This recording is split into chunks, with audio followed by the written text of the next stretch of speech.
I've worked as a security guard for most of my life. It's not the most glamorous job, but it pays the bills. Gas stations, convenience stores, small shops, places where you're mostly just sitting around, keeping an eye on things. But when I saw the ad for a night shift at the local mall, I thought I'd finally stumbled on something better. The pay was good. Better than anything I'd seen in years. The hours weren't bad either, 11 p.m. to 6 a.m. It was just one building, and I figured it would be quiet and easy. How hard could it be? I could already imagine sitting back in the security office, watching the cameras, and walking around in a place that felt too big for the silence of the night.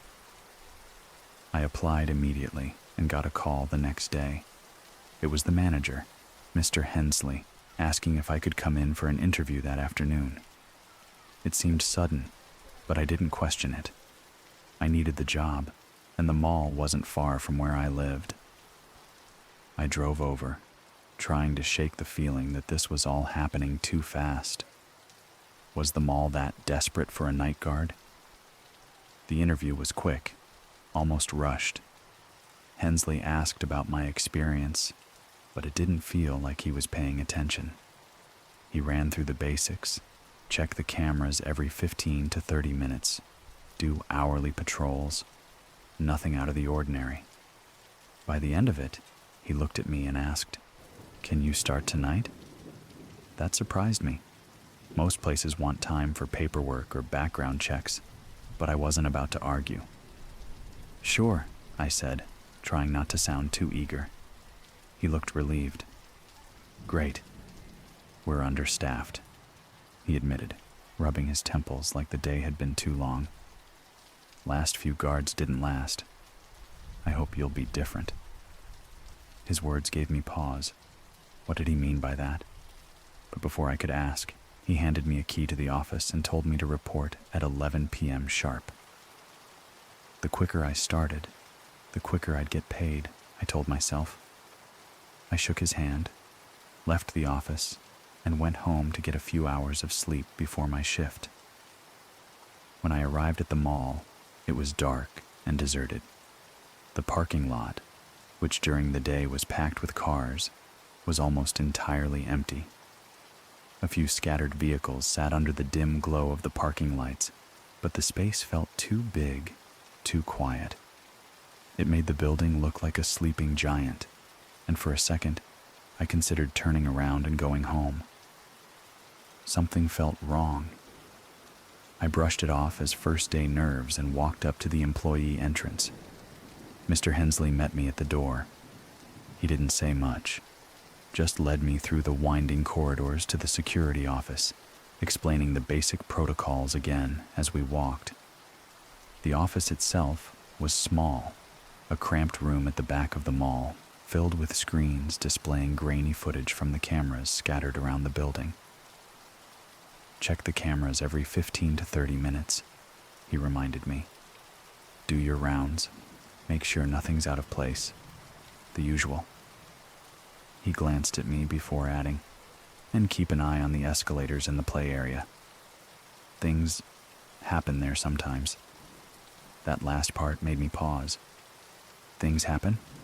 He waved a hand dismissively. "Kids, mostly. Trying to sneak in or mess around after hours. You'll see."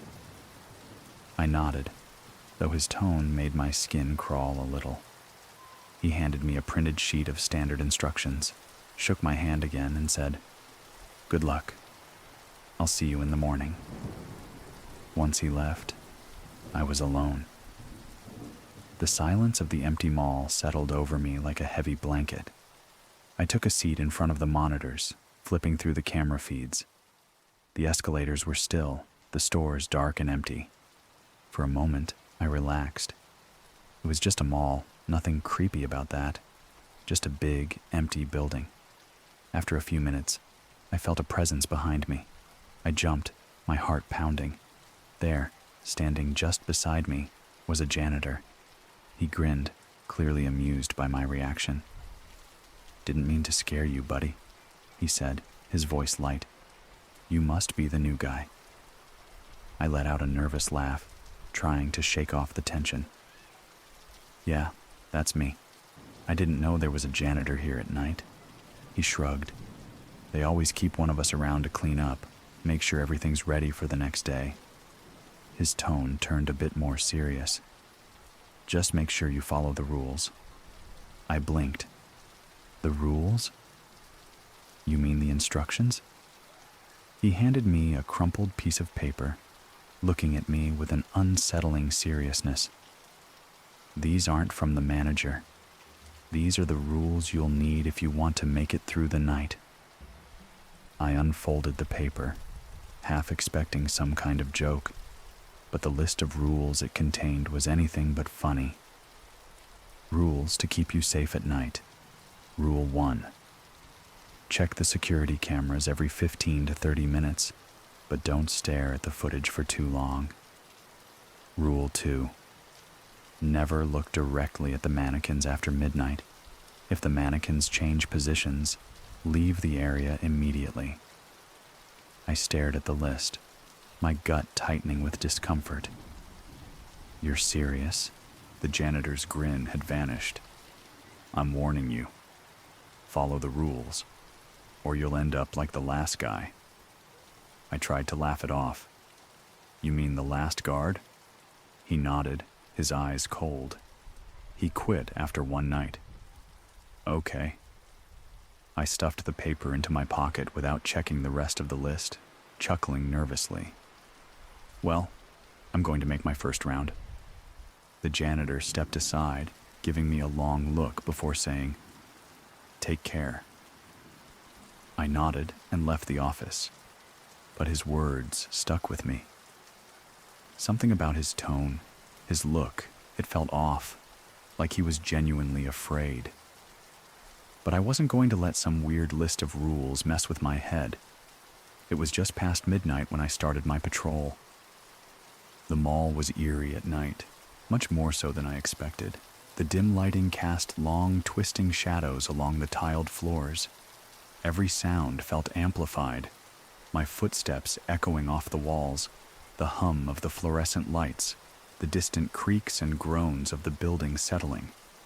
As I made my way down one of the main hallways, I tried to focus on the task at hand. The mall wasn't huge, but it was big enough to need regular patrols. There were plenty of stores to check, some of them abandoned, some locked up, with displays peeking out from the darkness behind their glass fronts. A children's play area stood near the food court, silent and still, the colorful plastic toys looking strange and lifeless under the dim emergency lights. Farther down, I could make out the escalators, still and frozen in their usual ascent, like relics from a busier time. I was getting used to the silence when I noticed something strange in one of the clothing stores. The store door was wide open. I stopped, my flashlight sweeping over the darkened interior. I couldn't see anything out of place at first, but as I moved the beam around the store, I noticed movement in my peripheral vision. A slight shift, like something or someone was hiding in the dark.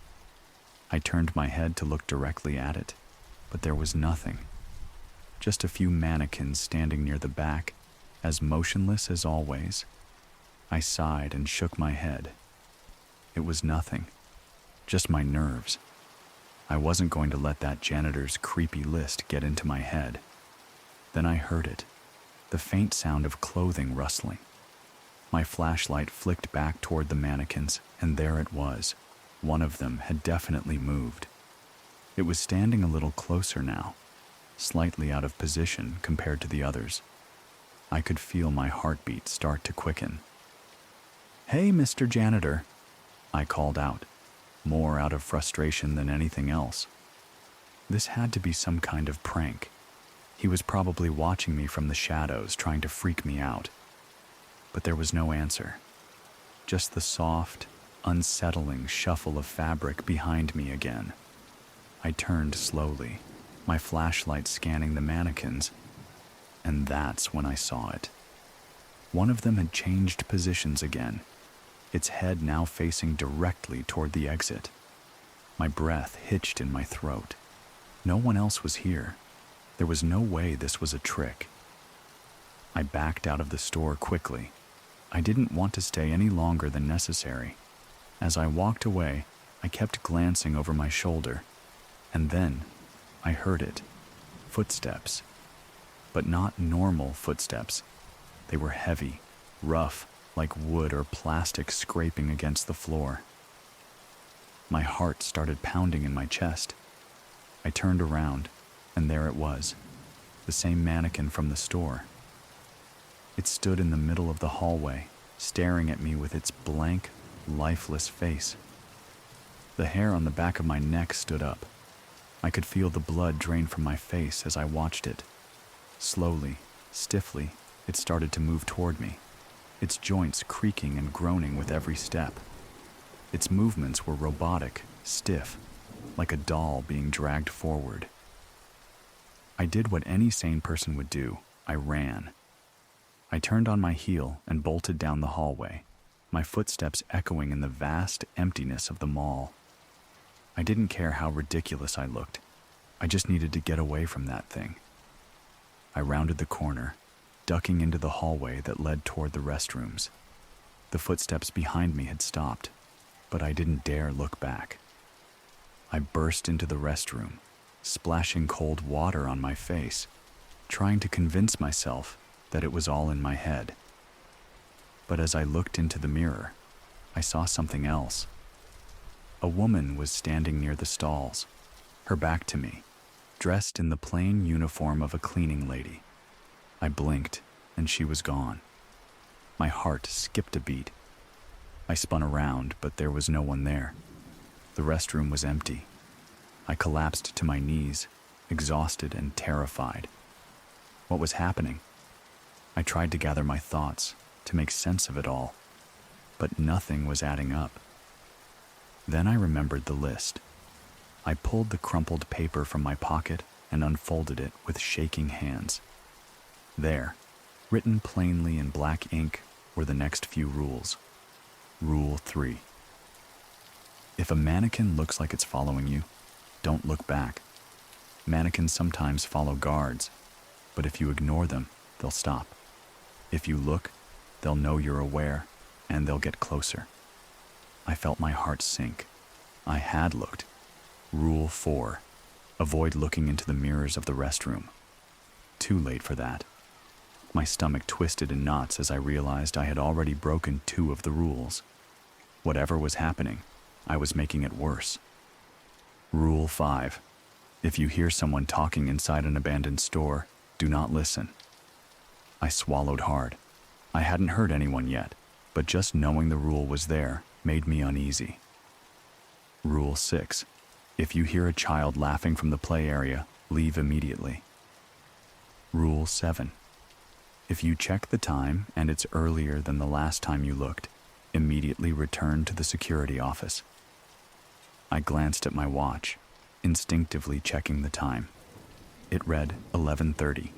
My blood ran cold. There was no way it was 11:30. I had started my patrol after midnight, and it had been a while since then. This wasn't possible. I didn't need to be told twice. I rushed out of the restroom, my heart racing as I made my way back toward the security office. The air around me seemed heavier now, more oppressive, and the lights overhead flickered faintly. The mall, once a place I had thought would be quiet and safe, now felt like a living entity, watching and waiting. I reached the office, slamming the door behind me. My breathing was ragged, my nerves frayed. I checked my watch again. It was almost 1 a.m. That seemed right. But what had happened earlier? Why had the time changed like that? I sat down, trying to steady my shaking hands. I needed to keep my head on straight. I wasn't going to let this place get to me. I pulled out the list again, reading through the remaining rules. Rule 8. Lock the security office door between 4 a.m. and 4:30 a.m. and do not open it for anyone. If they knock, they might not be the person you think they are. Check the cameras to confirm. Rule 9. If you hear someone crying in a dressing room, do not open the door. Rule 10. If you hear an escalator running, do not investigate. Watch the area on the security cameras. Rule 11. Under no circumstances should you leave before your shift ends. If you do, you risk something following you outside the mall. I let out a nervous laugh. What kind of job had I taken? Who had written these rules? I couldn't make sense of any of it. But as I sat there, the weight of everything that had happened pressed down on me. The mannequin, the time shifting, the figure in the mirror. This wasn't normal. Whatever was going on, I needed to survive the night. It was past 1 a.m., and I needed to go for another round. As much as I wanted to stay locked in the security office, I knew I had to follow the security protocols also. The cameras showed nothing unusual, so I gathered my courage and stepped back out into the mall. As I walked cautiously through the main hallway, I started hearing something. A faint mumbling coming from an abandoned store. My blood ran cold as I remembered Rule 5. I stopped in my tracks, heart pounding in my chest. The mumbling sound coming from the abandoned store was quiet, barely audible over the faint hum of the mall's air conditioning. But it was unmistakable. There was someone or something talking inside. I forced myself to move, my legs feeling like lead. Rule 5 echoed in my head. If you hear someone talking inside an abandoned store, do not listen. I tried to block out the sound, telling myself it was just my imagination. But the soft, incomprehensible murmurs persisted, growing louder the closer I got to the store. I glanced at the glass storefront. The windows were covered with paper, blocking any view of the inside. My breath hitched as I quickened my pace, refusing to even glance in its direction. I didn't want to know what was behind those papers or what was causing that sound. The voice was rising now, clearer but still distorted, like someone talking underwater. I had to get away. I made it past the store, refusing to look back. The voice began to fade, and I felt the tension in my body ease slightly. But as I turned the corner and entered the next corridor, I heard it again. Footsteps, but not normal footsteps. They were rough, uneven, like the dragging sound of something solid scraping against the floor, almost like wood or plastic. My stomach twisted. I knew what it was before I even turned around. It was the mannequin. My instinct screamed at me not to look back, remembering Rule 3. If a mannequin looks like it's following you, don't look back. If you ignore them, they'll stop. If you look, they'll know you're aware, and they'll get closer. I walked faster, keeping my eyes straight ahead, trying to ignore the growing sound of the mannequin's movements behind me. Each step it took seemed heavier, more deliberate. My heart raced as the footsteps grew closer, but I didn't dare turn around. Just keep walking. Just keep walking, I told myself.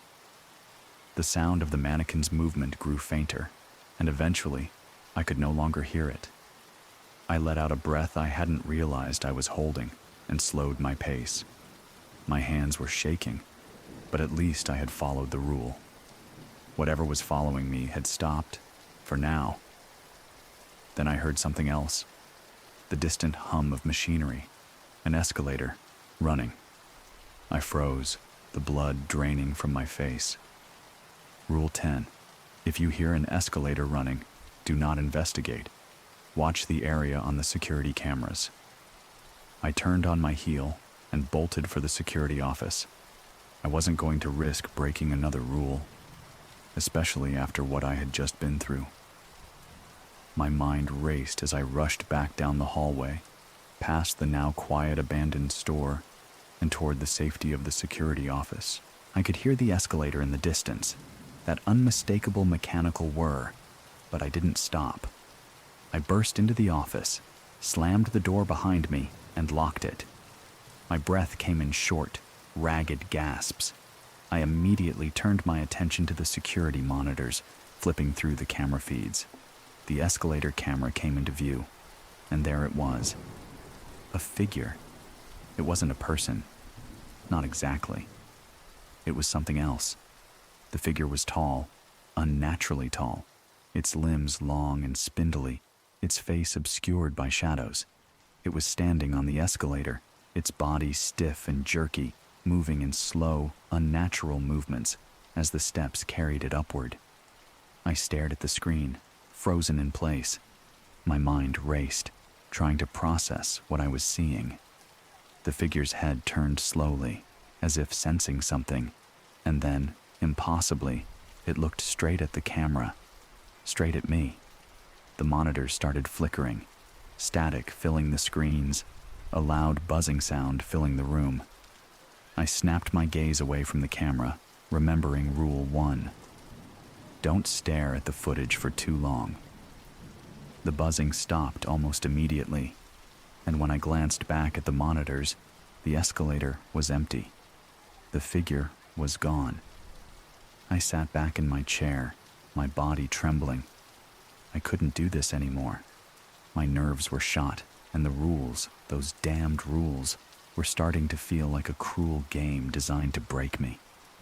I just had to make it through the night. Just a few more hours, I told myself. The next hours passed in silence. I stayed in the security office, too shaken to do another round. I kept glancing at the monitors, watching the empty hallways, the still stores, the escalator that remained motionless now. Everything seemed calm, but the air in the office was thick with tension. Then, I heard something that sent a cold wave of dread down my spine. A knock at the door. I jumped, my heart leaping into my throat. I froze, my eyes darting toward the security monitors to check the hallway outside the office. There was no one there, but the knock came again. 3 sharp raps against the door, as if someone was standing just outside. And then I heard a voice. "Hey, how's the night going? Still think the rules are funny?" It was the janitor, or at least it sounded like him. I swallowed hard, remembering Rule 8. Lock the security office door between 4 a.m. and 4:30 a.m., and do not open it for anyone. If they knock, they might not be the person you think they are. Check the cameras to confirm. I glanced at the clock. It was 4:03 a.m. My heart pounded in my chest as I checked the camera feed again. The hallway outside the office was completely empty, but the knocking continued, more insistent this time. The janitor's voice echoed through the door, sounding friendly, but somehow off. "Come on, open up. I'll tell you what's really going on here." I stood frozen, my hand hovering near the door handle. My mind raced. It sounded like the janitor, but I knew better than to trust my instincts at this point. I checked the camera again. Still nothing. The hallway was empty. I couldn't open the door. I wouldn't. The knocking stopped suddenly. Silence filled the office again, and I let out a shaky breath. I kept watching the camera, not daring to move, until finally, the janitor appeared on the screen. He was standing right outside the door now, staring straight into the camera. He knocked again, his face twisted into an eerie grin. I felt my stomach drop. The way he stared into the camera, it didn't seem human. His body started to waver, like he was made of smoke, and then, slowly, he dissipated into the air, leaving nothing but an empty hallway. I checked the clock. 4:30 a.m. Whatever it had been, it was gone now. For the first time in hours, the air felt still.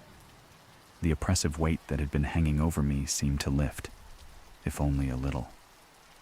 I could feel the tension easing from my shoulders, though my body still felt like a coiled spring, ready to snap at any moment.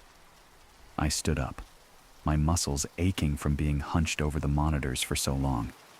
I needed to stretch my legs, to move around, if only to shake off the lingering dread that clung to me like a shadow. After everything that had happened, I wasn't keen on doing another full patrol, but staying in the office felt stifling. Maybe a short walk, just around the immediate area of the office, would help clear my head. The mall was still deathly quiet, the faint hum of electricity the only sound that echoed through the corridors. The fluorescent lights flickered sporadically, casting long, distorted shadows that seemed to shift as I walked. I kept my eyes down, trying not to focus on the mannequins, the stores, or the eerie silence that had settled over everything. As I rounded the corner near the security office, I nearly jumped out of my skin. The janitor was standing there, leaning casually against the wall with that same friendly grin he'd had the first time we met. It was the real janitor this time, at least, I hoped it was. He seemed more human, more tangible than the strange apparition I'd seen earlier in the night. "Rough night?" he asked, his voice light, almost teasing. I didn't know how to respond. I stood there, my mind racing as I tried to reconcile what I had seen earlier, the knocks, the figure dissolving into mist, with the man standing in front of me now. "You could say that," I muttered, trying to keep my voice steady. He tilted his head, his grin fading slightly. "You followed the rules, didn't you?" "I tried," I said, my throat dry. "What is this place? Why are these rules even a thing?" The janitor let out a low chuckle, but it wasn't the friendly, warm sound it had been earlier in the night.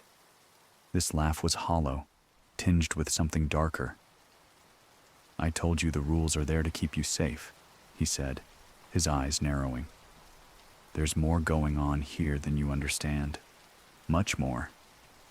I took a step back, my unease growing with every word he spoke. "What do you mean? What's going on in this mall?" He shrugged, the grin returning to his face. "You'll figure it out, or maybe you won't. Either way, there's no escaping it." He started to walk away, turning down the dimly lit corridor without another word. His movements were slow, deliberate, like he wasn't in any rush to leave. I couldn't let it go. I needed to know what he was talking about. I needed answers. "Wait!" I called after him, my voice echoing down the empty hallway. "What do you mean? No escaping it? What are you trying to say?" The janitor didn't stop. He kept walking, his footsteps eerily quiet against the tiled floor.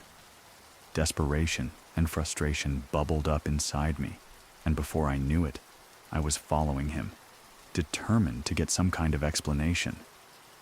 I rounded the corner after him, but when I got there, the hallway was empty. He was gone, again.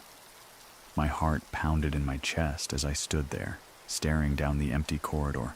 There was no way he could have disappeared so quickly. He had just been there.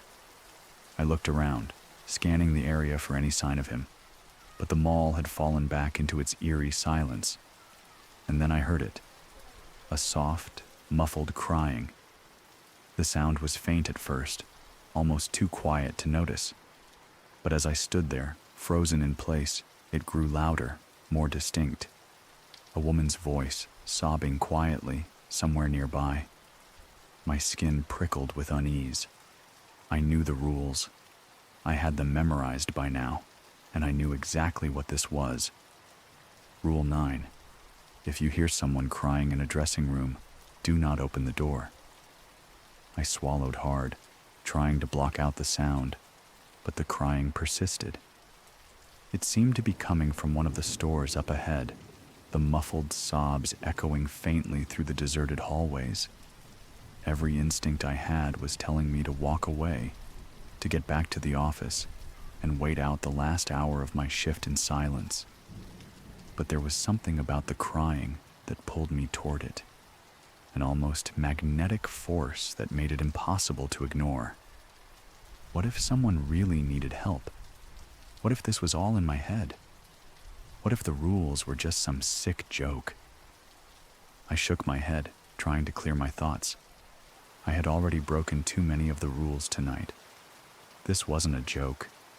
The janitor had warned me, and I wasn't about to ignore him now. But still, the crying continued. It was louder now, more insistent, the sound echoing from somewhere deeper in the store just ahead of me. It didn't sound right. It was too hollow, too distorted, like a recording of someone crying rather than an actual person. I stood there, torn between curiosity and fear, until finally, the decision was made for me. The crying stopped. Suddenly, everything was quiet. Too quiet. The air felt thick, oppressive, like the walls of the mall were closing in on me. My chest tightened, and I realized I had been holding my breath. Then, slowly, a figure appeared on one of the security cameras I had been monitoring through the corridor. I had left the office, but the cameras were still connected to my device. I couldn't tear my eyes away from the screen as I saw her, a woman, pale, with long, dark hair that hung limply over her face, obscuring her features. She was dressed in plain, outdated clothing, her body hunched over as she moved slowly down the hallway, her feet barely touching the ground. She was floating. My heart leapt into my throat as I watched her approach the dressing room, her body drifting closer to the entrance, her shoulders shaking with silent sobs. She hovered just outside the door, as if waiting for me to follow her inside. I took a step back, my pulse racing. This wasn't real. It couldn't be. I had seen things tonight, strange things, but this was something else entirely. I squeezed my eyes shut, willing the figure to disappear, to leave me alone. When I opened them, she was gone. But the crying had started again. This time, right behind me. I didn't think. I bolted down the hallway, running as fast as my legs would carry me. The sound of the woman's cries echoed through the halls, growing louder and more desperate with every step I took. I didn't dare look back, didn't dare risk another glance. All I knew was that I needed to get out of there, now. By the time I reached the security office, I was breathless, my entire body trembling with fear. I slammed the door shut behind me, locking it as quickly as I could, and collapsed into the chair in front of the monitors. My chest heaved with each breath, the adrenaline still coursing through me. The fluorescent lights overhead flickered faintly, casting eerie shadows on the walls. I felt trapped, like a cornered animal, with no way out but the faint hope that my shift would end soon.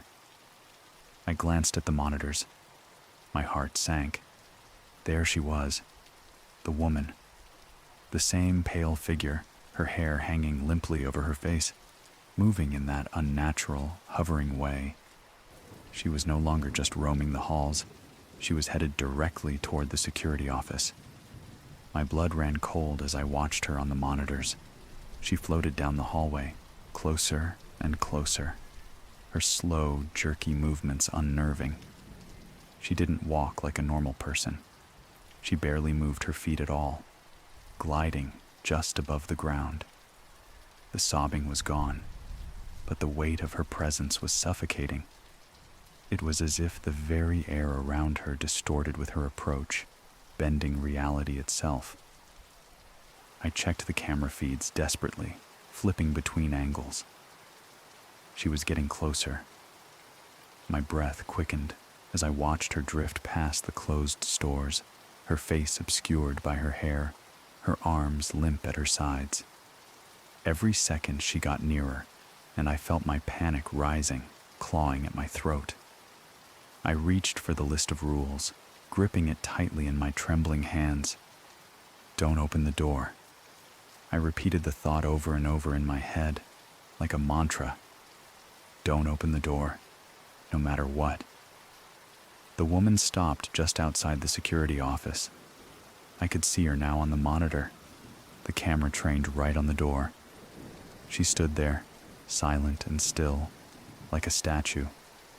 For a moment, I dared to hope that she would leave, that maybe she'd fade away like a bad dream. But then the knocking started. Soft at first, barely a tap. But each knock grew louder, more forceful, until it felt like the entire door was rattling. My pulse pounded in my ears, drowning out everything else. She was there, just inches away on the other side, and I could feel her presence like a cold weight pressing down on me. I checked the monitor again, praying she would vanish, but she didn't.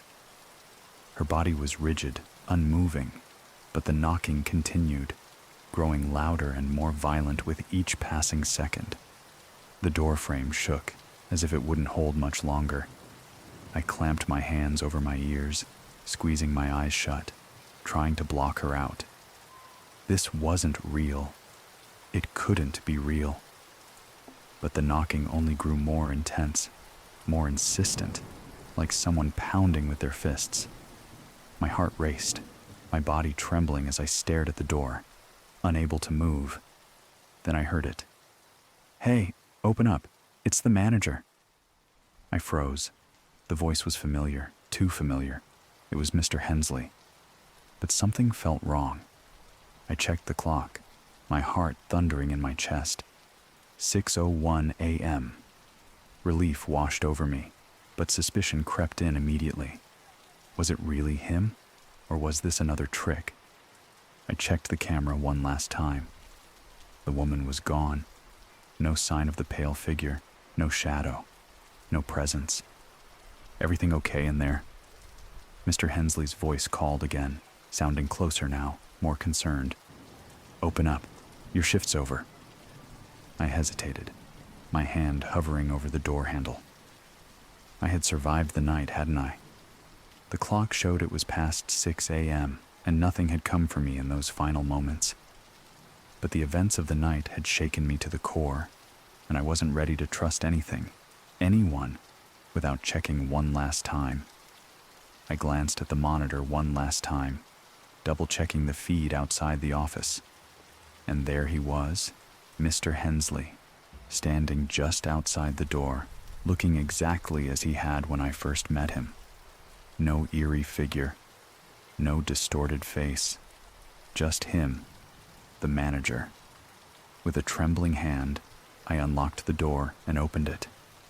Mr. Hensley stood there, his expression softening as he saw the look on my face. "Rough night, huh?" he asked, his voice filled with concern. I nodded slowly, still trying to process everything. "Yeah, you could say that." He frowned, noticing the look of fear etched across my face. "You all right? You look like you've seen a ghost." I laughed bitterly under my breath. Something like that. I didn't go into detail. I didn't tell him about the mannequin or the crying woman. It didn't seem real anymore. I was just happy the night was over.